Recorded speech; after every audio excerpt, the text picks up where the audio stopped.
မြန်မာသမိုင်းအစကတည်းကမြန်မာမွတ်စလင်ဆိုတာအရေးပါခဲ့ကြောင်းတင်ပြနေတာပါတကယ်တော့မြန်မာသမိုင်းအဆက်ဆက်နဲ့မြန်မာမွတ်စလင်တွေရဲ့စွမ်းဆောင်ချက်တွေကိုဒင်္ဂါတစ်ချက်ရဲ့ခေါင်းနဲ့ပန်းလို့သသားတည်းတွေ့ရမှာဖြစ်ပါတယ်1548ခုတောင်ငူဘရင်တပင်ရွှေထီးရဲ့အယုဒ္ဓယထိုးစစ်တွေမှာမွတ်စလင်တစ္ဆာရှိအကြပ်ဘူပါတွေပါခဲ့သလို1568-69ဘရင်အောင်ကျော်ထင်တော်ထားရဲ့အယုဒ္ဓယသိမ်းတိုက်ပွဲမှာမြန်မာမွတ်စလင်အမြောက်တပ်ကြီးရဲ့အကူအညီကသမိုင်းမှာခြံလှပ်ထားလို့မရနိုင်လောက်အောင်အရေးပါအခရာကျလှပါတယ်1959-1960အလောင်းဖျားရဲ့ယိုရီးယားစစ်တွေမှာမွတ်စလင်တွေပါခဲ့သလိုအလောင်းဖျားရဲ့ဘယ်လေယုံသွေးသောတမှုကြီးတွေပင်မြန်မာမွတ်စလင်ကြီးတယောက်ဖြစ်တယ်ဆိုတာမြန်မာသမိုင်းမှာထင်ရှားခဲ့ပါတယ်အင်္ဂလိပ်တွေရဲ့ကျူးကျော်စစ်တွေကိုခုခံခဲ့တဲ့စစ်ပွဲတွေမှာလည်းမြန်မာမွတ်စလင်တပ်မှုဘူပါအကြက်တပ်သားများရဲ့အခမ်းကဏ္ဍကိုသမိုင်းအဆောင်ဆောင်မှာတွေ့နိုင်ပါတယ်ဒီနောက်ပိုင်းလွတ်လပ်ရေးကြိုးပမ်းမှုကာလလွတ်လပ်ရေးလွန်ပြည်တွင်းစစ်ကာလတရုတ်ဖြူခုခံစစ်ကာလစတဲ့ကာလတိုင်းမှာမြန်မာမွတ်စလင်တွေဟာသူတို့ချစ်တဲ့တိုင်းပြည်အတွက်အသက်သွေးချွေးစရေပြီးခုခံကာကွယ်ခဲ့ကြတာပဲမဟုတ်လားတိုင်းပြည်အတွက်ဘယ်တော့ဘယ်နေရာကမဆိုမြန်မာမွတ်စလင်တွေနောက်မယွန့်တန်းတာဝန်ယူခဲ့ကြတယ်တိုင်းပြည်ကိုအလုပ်ကျွေးပြုခဲ့ကြတယ်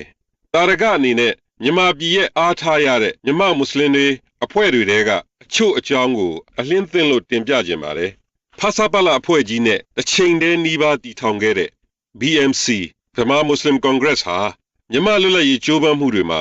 ဗိုလ်ချုပ်အောင်ဆန်းဦးဆောင်တဲ့ဖဆပလအဖွဲ့ကြီးကိုအဓိကပံ့ပိုးပေးခဲ့တဲ့အကြီးဆုံးအဖွဲ့ကြီးဖြစ်တယ်ဆိုတာကိုဗိုလ်ချုပ်ကိုယ်တိုင်ကအတိအမှတ်ပြုခဲ့တယ်။ဒါ့အပြင်1938ခုနှစ်ထဲကလူမျိုးဘာသာဆင်းရဲချမ်းသာမရွေးကူညီနေတဲ့မွတ်စလင်ကုသိုလ်ဖြစ်စေယုံကြီးကိုယနေ့တိုင်ရန်ကုန်မြို့ဘားလမ်းမှာတွေ့နိုင်ပါသေးတယ်။တတိယအင်္ဂလိပ်မြန်မာစစ်ပွဲကြီးမှာအင်္ဂလိပ်တွေကိုမင်းလှခန္ဓာကနေအခြားစစ်တဲ့200ကိုကုတ်ကဲပြီးဒဏ်ရာတွေနဲ့ခုခံခဲ့တဲ့မြန်မာမွတ်စလင်တပ်မှုကြီးဦးဖိုးကာရဲ့တတိကတော့ဩချလောက်တယ်။ဗိုလ်ချုပ်အောင်ဆန်းတဲ့တကွကြာဆုံးချိန်အထိအစိုးရအဖွဲ့မှာပညာရေးနဲ့အမျိုးသားစီမံကိန်းဝန်ကြီးဖြစ်တာဝန်ယူခဲ့တဲ့အများသည့်အာဇာနည်ခေါင်းဆောင်ကြီးဦးရာဇတ်ဆရာကြီးဦးရာဇတ်ဟာမြန်မာပြည်ရဲ့ပထမဆုံးအမျိုးသားကျောင်းအုပ်ပထမဆုံးအထက်မြန်မာပြည်ဒုဗမာစီယုံဥက္ကဋ္ဌမန္တလေးကောလိပ်အခုမန္တလေးတက္ကသိုလ်ကိုတွဲဖက်တည်ထောင်ပေးခဲ့လို့ရာဇတ်ဟောရာဇတ်ခမ်းမဆိုပြီးယနေ့တိုင်မန္တလေးတက္ကသိုလ်ကြီးမှာထဲထဲဝါဝါတွေ့နိုင်ပါသေးတယ်။ Mr. M.A. Rashid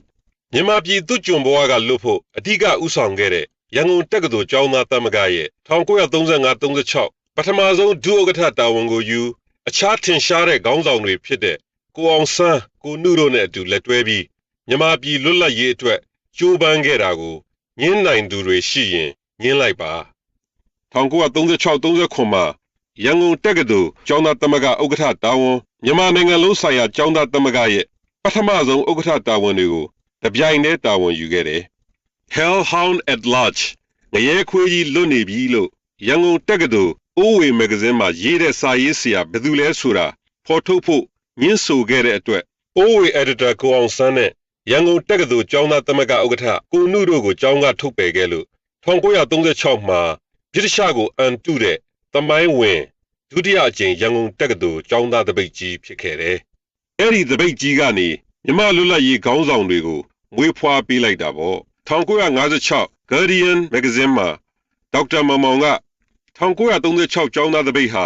အမျိုးသားလှုပ်ရှားမှုရဲ့မှတ်တိုင်တစ်ခုဖြစ်ပြီးကိုနုနဲ့ကိုရရှိတို့ရဲ့ဥဆောင်မှုတွေကိုမှတ်တမ်းတင်ခဲ့ပြီးကိုရရှိဟာဒီတပိတ်ရဲ့ဝိညာဉ်ဖြစ်တယ်လို့တောင်တင်စားခဲ့တယ်1952ဦးနုရဲ့အစိုးရအဖွဲ့မှာအိုးအိမ်နဲ့အလုပ်သမားရေးရာဝန်ကြီး1954မှာကုန်သွယ်ရေးနဲ့ဖွံ့ဖြိုးရေးဝန်ကြီး1956မှာတပ်တုတွင်းဝန်ကြီး1960မှာကုန်သွယ်ရေးဝန်ကြီးတာဝန်တွေကိုယူပြီးနိုင်ငံအတွက်အလုပ်ကျွေးပြုခဲ့တယ်မြမမွတ်စလင်တွေဂုဏ်ယူလိုက်စမ်းပါပင်လုံလို့ပြောရင်မပါမဖြစ်တဲ့မြမမွတ်စလင်ဥဖေခင်အကြောင်းလဲနည်းနည်းပြောခြင်းပါတယ်1949 February 9 ရက်နေ့မှာဗိုလ်ချုပ်အောင်ဆန်းကသဘောတူညီမှုတစုံတရာမရတဲ့ဆွေးနွေးပွဲအတွက်စိတ်ပြက်ပြီးဗိုလ်ထွန်းလှတက္ကသိုလ်နေဝင်းကိုရန်ကုန်ပြန်လေရင်ခေါ်ဖို့ပြောလိုက်တယ်။ဥဖေခင်ကဗိုလ်ချုပ်စိတ်အေးထားအနားယူပါအောင်လို့ပြောပြီးဗိုလ်ချုပ်ရှိရာတဲစီကအပြင်ထွက်ညောင်ရွှေစော်ဘွားမိုင်းပွန်စော်ဘွားတို့နဲ့တွေ့ပြီးဗိုလ်ချုပ်အနေနဲ့ကန်းကုံအောင်လိုက်လျောပြီးပြီဖြစ်ကြောင်း စော်ဘွားများဘက်ကလိုက်လျောမှုမရှိဘဲနဲ့မိမိကဗိုလ်ချုပ်အားဖြောင်းဖျဖို့မလွယ်ကူကြောင်းပြောတော့ညောင်ရွှေစော်ဘွားကြီးကဗိုလ်ချုပ်ကိုမပြန်ဖြစ်အောင်သာပြောပါဆက်ဆွေးနွေးရင်ပြည်လည်စရာအကြောင်းရှိပါတယ်လို့ဆိုလာတယ်။ဥဖေခင်ဟာတစုံတစ်ခုကိုလေးလေးနက်နက်စဉ်းစားရင်းဗိုလ်ထွန်းလှနဲ့အတူဗိုလ်ချုပ်ရှိတဲ့တဲဘက်ကိုပြန်လာခဲ့တယ်။ဒူဝါဇော်လွန်းနဲ့ညောင်ရွှေစော်ဘွားတို့ဘလောက်ပဲခေါင်းမာ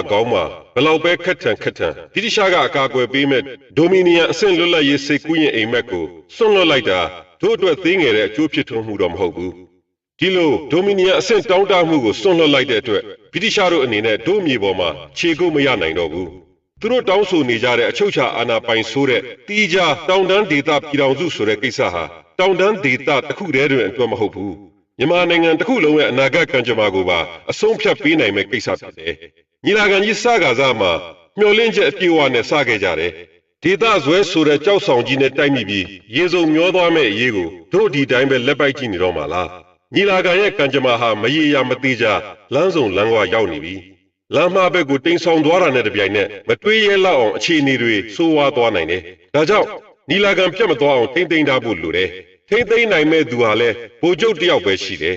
။အဲ့လိုတွေးရင်ဥဖေခင်ကဗိုလ်ချုပ်တဲတဲရောက်သွားနောက်ဆုံးအခြေအနေတွေနဲ့မိုင်းပွန်စော်ဘွားညောင်ရွှေစော်ဘွားတို့နဲ့တွေ့ကြရတဲ့အခြေအနေတွေကိုတင်ပြပြီးတလန်းလုံးသူတွေးလာတဲ့အကြောင်းတွေကိုဗိုလ်ချုပ်ကိုတင်ပြလိုက်တယ်။ဗိုလ်ချုပ်ကစိတ်ဝင်စားနားထောင်ပြီး